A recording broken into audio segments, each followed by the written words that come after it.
Hello and welcome to today's episode of Candid Conversations. Today we'll be chatting with Melanie Wattles of Baby Strokes Infant and Child Massage. Melanie is a registered nurse, a certified infant massage instructor, and a certified pediatric massage therapist. Melanie owns Baby Strokes Infant Child Massage and offers both parents and professional education in infant massage and newborn care. Melanie also offers home massages for children over the age of 1. Melanie has worked as a parent educator for Seton Ascension Health, teaching prenatal infant massage. She has also taught infant massage to the mother, baby, and labor delivery RN grads at Seton Ascension Health. Melanie has taught nurses, doulas, therapists, preschool teachers, and nannies. And she has made appearances on Breakfast TV, KXAN News 36, and been given interviews on many podcasts and other social media outlets. She's passionate about working with the birth world and educating both parents and professionals about the power of infant massage. She received her CIMI certification through the International Association of Infant Massage in 2001, and she updated her skills in January of 2014, receiving her CIMI2 certification through WINC Without Borders. Melanie was trained by Tina Allen and received her CPMT through the Little Kids Foundation in June of 2016. Melanie is also a registered general nurse and registered sick children's nurse in the United Kingdom. Melanie has over 25 years of experience in pediatric and neonatal nursing, and she's certified in infant and child CPR. Melanie is originally from the UK, but has lived in Austin, Texas for almost 30 years. She is married and she has a son and a very loving German Shepherd.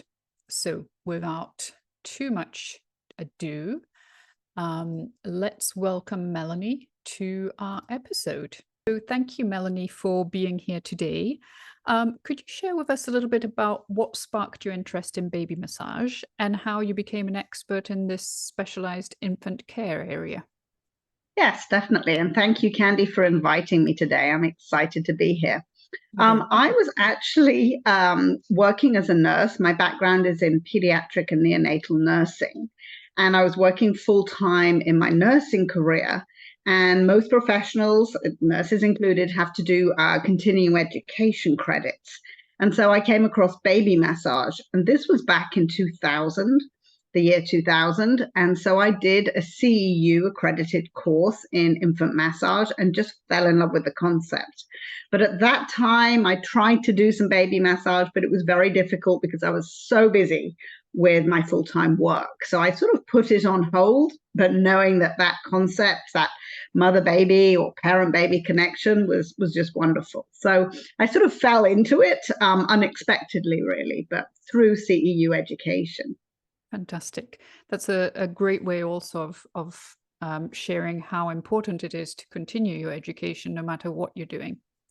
Exactly.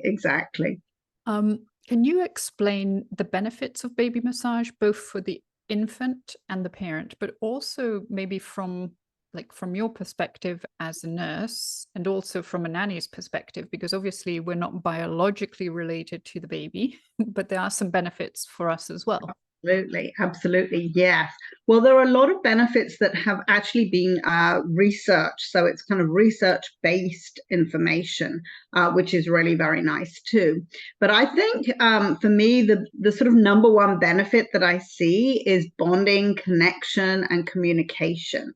When parents massage their babies or professionals massaging a baby, such as a nanny in that caregiver role, there's obviously a lot of communication that's going on with regards to touch, with regards to making eye-to-eye contact with the baby, skin to skin as well. Infant massage is usually done skin to skin, pediatric massage through clothing, but babies typically touch, skin to skin touch.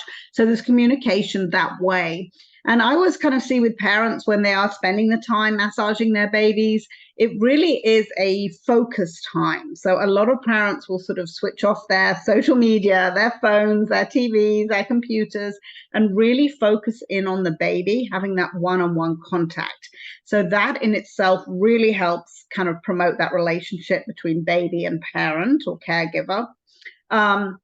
It's a great way as well for a parent or a caregiver who's been away from a baby to sort of come back and reconnect through touch that way as well. So it sort of gives parents, I think, kind of permission, if you like, to actually spend that quality time with their babies and to not do perhaps the work they should be doing or running around doing whatever else we sort of do in the day. So the other thing too is with new babies, when parents or caregivers massage their babies, what they're doing is tuning in with the infant's cues. And, babies will communicate through cues. So it could be facial expression. It could be body language. For example, if a baby makes that eye-to-eye contact, they're usually a little bit more relaxed and more receptive. But I think something we've probably all seen is when a baby is overstimulated, they turn away, they look away. So massage is a great way for parents to kind of really tune in and understand how their baby's communicating. And just so that viewers and listeners understand, baby massage doesn't take an hour. It can take like 10 minutes or 15 minutes, right? Exactly. Yes, that's an excellent point. If you and I go for a massage, I could be in there for 2 hours. Yes. I love massage. But our little ones, their nervous systems are not fully developed, and they are going to get kind of stimulated, possibly overstimulated very quickly. So you make an excellent point. With baby massage, it's little and can often work best. And just really parents tuning in or caregivers tuning in with the babies and making sure they know if the baby's had too much, showing signs of kind of perhaps overstimulation or being tired or just too much massage. So that's a very good point. Okay, thank you. And what are some of the essential tips and techniques for parents and caregivers interested in learning and practicing baby massage at home? Well, learning massage does not take a great deal of time. It's good to kind of take a class from a professional, and there are lots of professionals kind of across the country and internationally as well. And each professional teaches slightly differently depending where they've actually done their course. But it's good to kind of have a framework to kind of start with. So oftentimes parents will learn techniques and then they may tweak them a little bit and adjust them. But my number one advice would be to kind of take a class with someone and get really comfortable with the strokes and have someone that you can call on if you've got questions. But also don't stress about it. Infant massage should be positive. It should be something that, the caregiver, the nanny, say, or the parent has time to do. Oftentimes, just as we talk, little and often can work really well. So don't kind of feel stressed. Oh, I've got to do massage. It's massage time. You can make it work. Everybody's routine is different and you can kind of fit it into your own specific routine. Now, when you say take a baby massage class, that means the adult and the baby are going to the class, right? It's not just the adult going and figuring it out on a doll. Exactly. Now, there are different ways of learning infant massage, and you'll find some teachers will actually offer classes maybe over 5 weeks, and it's one class a week, mother or father or both parents with the baby over a 5-week period. I do offer that, but I've also kind of adjusted the way I teach because parents oftentimes don't have time to go back every week. It's quite a challenge. And so there are classes out there that offer kind of like a one-time comprehensive class. You can do a class kind of prenatally before your little one comes along. And then I always encourage expectant parents, if they're doing that, to then perhaps come to a class later on when their baby is ready and sort of join in with others. But you could take a group class, you could take a private class. There are lots of different ways of learning and taking that information. And so for somebody like myself who doesn't have a baby, but let's say I wanted to learn infant massage, I would go to the class, and what would I practice on? You would practice on James here. Okay, all right. My demo dolls.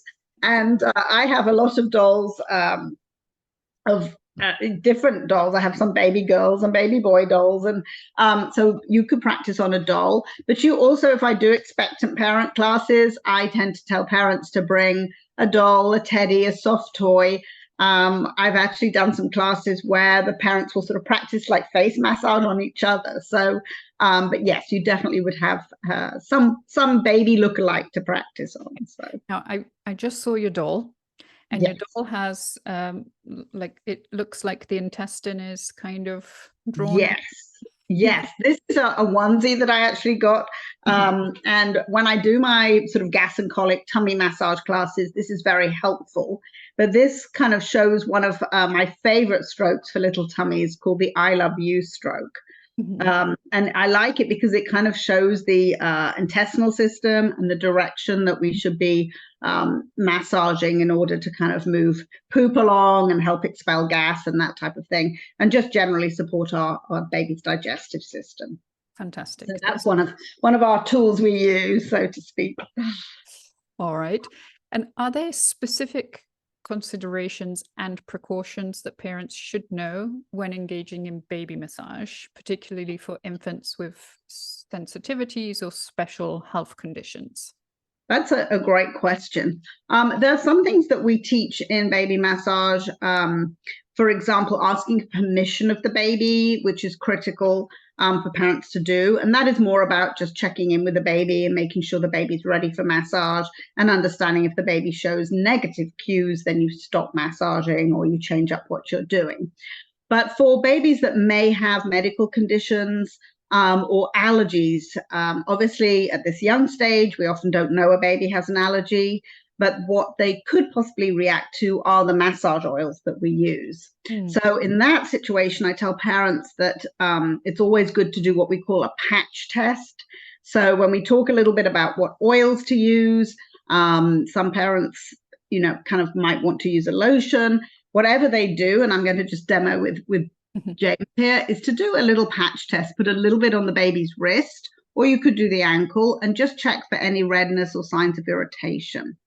If you're massaging a little foot or a little hand, you don't need the oils, but larger areas you do. So definitely doing a patch test to check for any sensitivity. And then really encouraging parents, if their babies do have, or if they have allergies, say to avocado, that they check maybe with a pediatrician before they go ahead and use an oil with avocado, that type of thing. And likewise, if any parent has a baby who maybe have spent time in the NICU or has any sort of medical condition, massage is very safe typically and is very gentle. We're not digging around and doing anything really intrusive, but it's always, always good to check with the pediatrician because obviously they know the babies best along with the parents. So, okay. And just to mention too, in some cases, especially with pediatrics, we do a lot of massage for babies and children who do have medical conditions. So it definitely can be done, but if in doubt, definitely check with the doctor. Okay, you mentioned something about the massage being gentle. Do you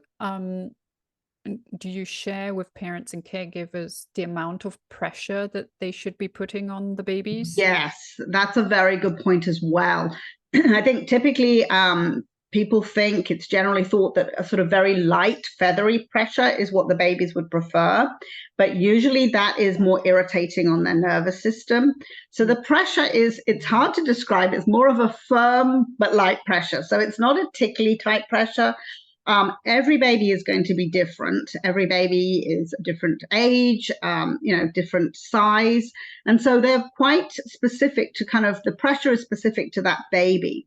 So I always tell parents to start out with a pressure, for example, if we were doing a pressure here, start out with a sort of firm but not too firm pressure, and then tune in with the baby, see if the baby's kind of relaxed and enjoying it.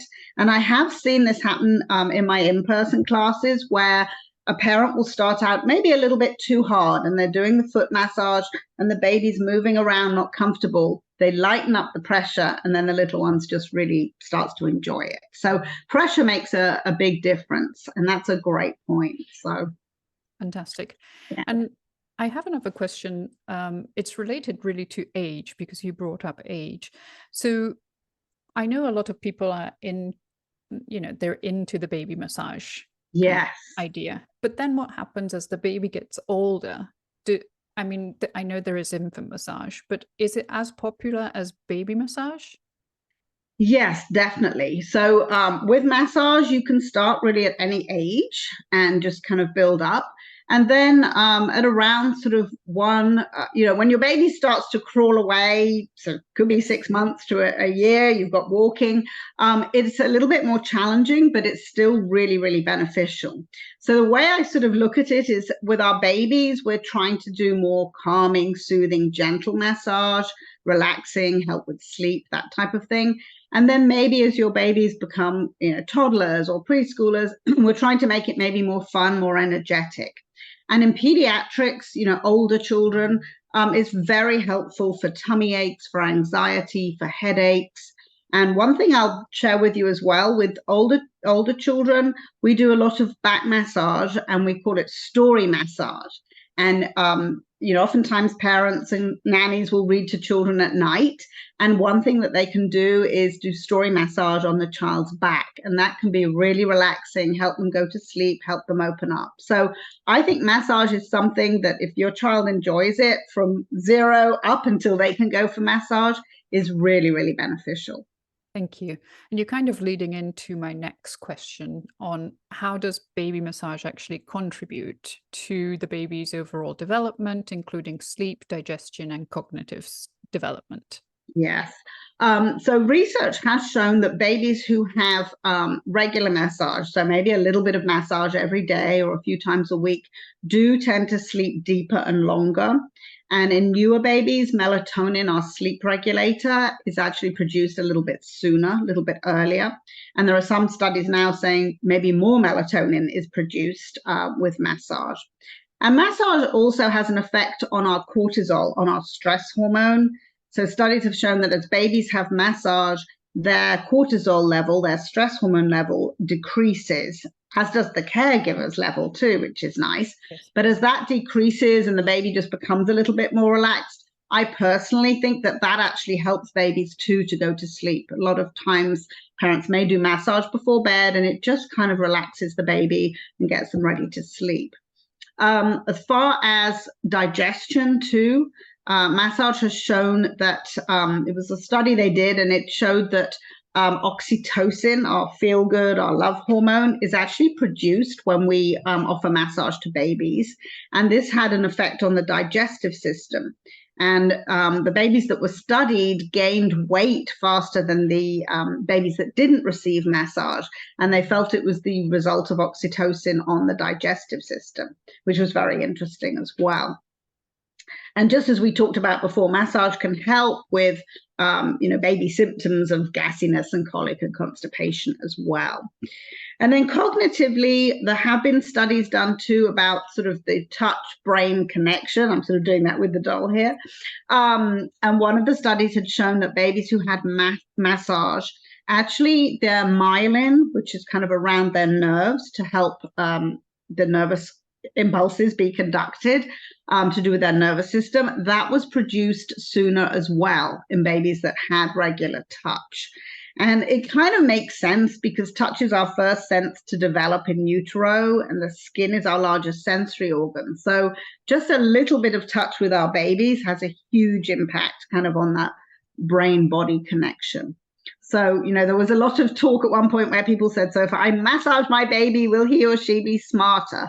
And it's like, well, I'm not sure about that, but I definitely think it really will help a lot with child development, infant development. Yeah, which is what you mentioned.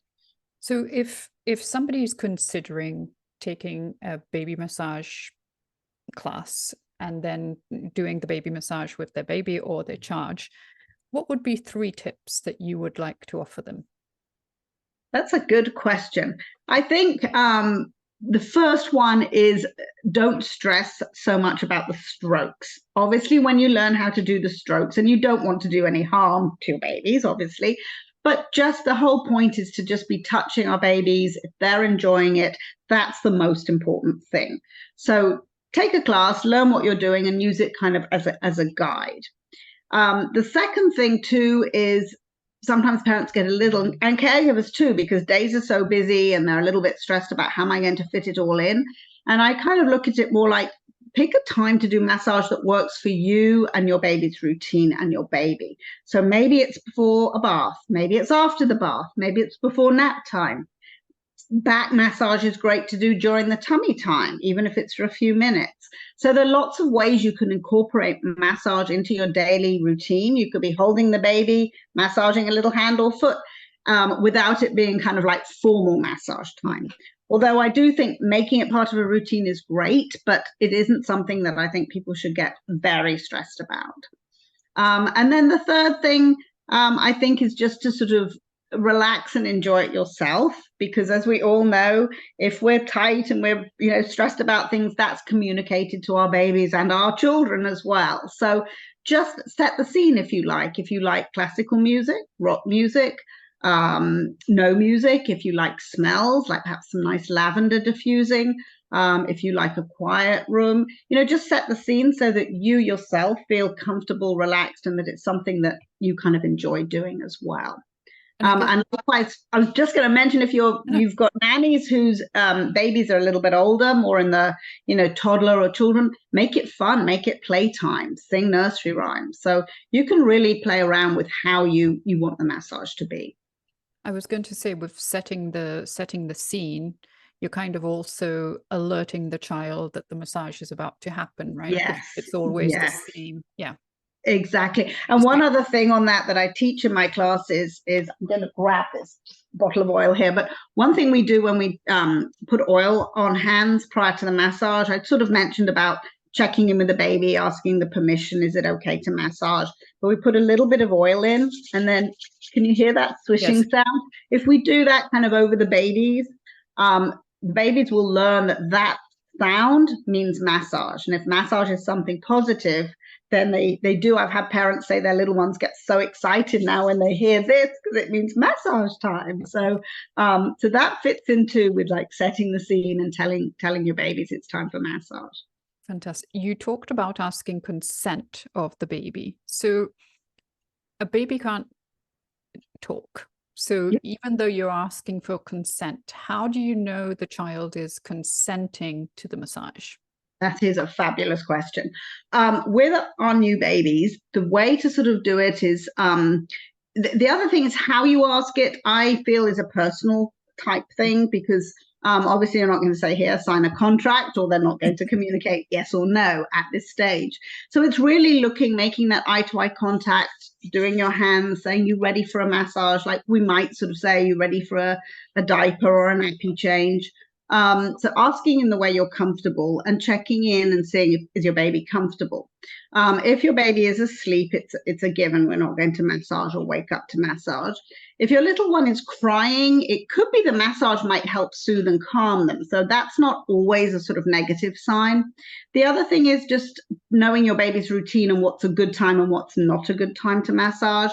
And then as you start to massage, again, if your baby's making eye-to-eye contact, open body, just looks relaxed, that's great. If your little one starts to move around or frown or look away, maybe it's too much, maybe you change up the stroke or the type of pressure.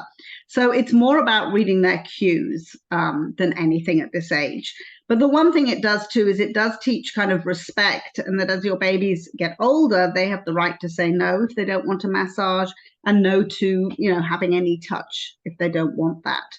Fantastic. So it's good to start early on. But that was a great question, because oftentimes parents look at me like, I think she's lost it. So yes. I think we hear a lot about, or at least in the childcare industry, you hear a lot about asking consent. But I don't think people understand that a baby is not going to say, yes, you may do that to me. They can't. So it's ways of learning how the child is responding to what you're doing. Yeah. Exactly. And their cues and how they communicate. That's exactly right.